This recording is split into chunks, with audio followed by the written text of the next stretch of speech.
Assalamualaikum warahmatullahi wabarakatuh. Nama saya Muhammad Akbar Widiatmoko dari Excel 8. Di sini saya ingin presentasi pelajaran kimia tentang polimer.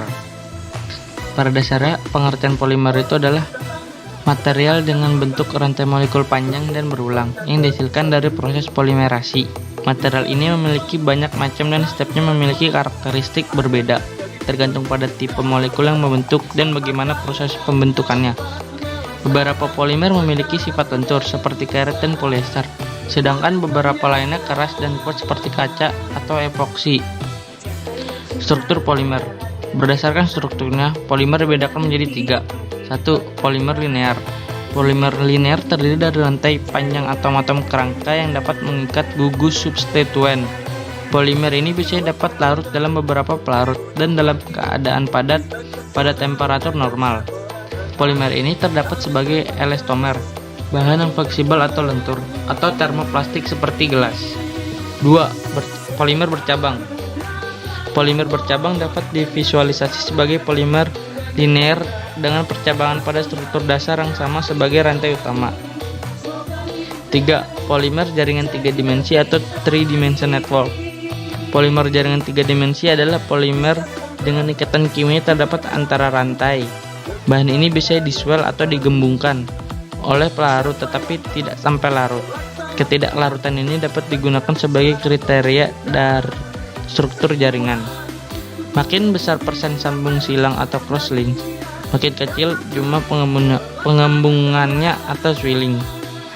Jika derajat sambung silang cukup tinggi, polimer dapat menjadi kaku, titik lelah tinggi, padat yang tak dapat digembungkan, misalnya intan atau diamond.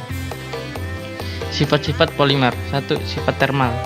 Polimer sebagai isolator mempunyai sifat termal yang baik walaupun polimer bukanlah konduktor. 2. Sifat kelenturan. Karena sifatnya lentur, polimer mudah diolah menjadi produk yang diinginkan. Kegunaan polimer. 1. Plastik. Kegunaan polimer jenis pertama adalah jenis polimer plastik. Jenis polimer ini masih dibedakan lagi ke dalam beberapa bagian. Misalnya saja polietilena yang digunakan untuk botol yang bersifat fleksibel, plastik pembungkus, dan isolator listrik. Jenis polipropilena kebanyakan digunakan dalam pembuatan tali, botol maupun karung. 2. Karet. Jenis kedua polimer adalah karet. Sama halnya seperti plastik, karena karet pun dibedakan menjadi beberapa jenis yang lebih rinci. Untuk karet berjenis neoprena dapat digunakan dalam pembuatan selang karet, sol sepatu, sarung tangan, dan lainnya. Sedangkan polimer karet yang berbahan dasar stirena, butadiene, rubber menjadi bahan baku ban motor. 3. Serat sintetis. Selain kedua jenis polimer di atas, ada pula jenis lainnya, yakni serat sintetis. Misalnya saja untuk jenis nilon 66, banyak digunakan untuk bahan baku tenda, parasit, hingga jala. Jenis orlan menjadi bahan baku utama pembuatan karpet maupun pakaian. Kemudian ada serat sintetis yang digunakan sebagai bahan baku kemasan minuman, yakni dakron. Dakron dipilih karena kualitas yang terbaik. Sekian presentasi dari saya, mohon maaf jika ada kesalahan kata. Terima kasih.